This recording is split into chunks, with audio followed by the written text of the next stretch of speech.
জঙ্গলের সবচাইতে লম্বা উঁচু প্রাণী কে? জিরাফ। সবচাইতে বড়, ভারী?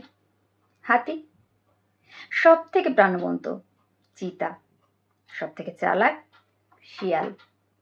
মজার বিষয়, এই একটি কোয়ালিটিও সিংহের মধ্যে নেই। না সিংহ লম্বা, না সিংহ বড়, না সিংহ প্রাণবন্ত, নাই চালাক। কিন্তু তারপরেও সিংহ রাজা। হয় কেন? কিছু তো আছে, কিছু তো নিশ্চয়ই আছে।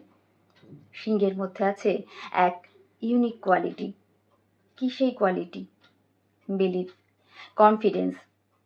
সিংহকে যদি প্রশ্ন করা হয় কেন তুমি রাজা, সে একটি কথাই বলবে, আমার মনে হয় তাই আমি রাজা, আমার মনে হয় তাই আমি রাজা। হ্যাঁ, সিংহের আত্মবিশ্বাসী, সিংহের অ্যাটিটিউড, সিংহের বিহেভিয়ারকে সকলের থেকে ভিন্ন করে সিংহকে রাজায় পরিণত করেছে। হ্যাঁ বন্ধুরা, একদমই। না শক্তি, না শিক্ষা, না ফ্যামিলি, না চেহারা, মেনলি প্রয়োজন অ্যাটিটিউড। আপনার অ্যাটিটিউড, আপনার মনোভাব, আপনার দৃষ্টিভঙ্গি পারে আপনাকে রাজায় পরিণত করতে।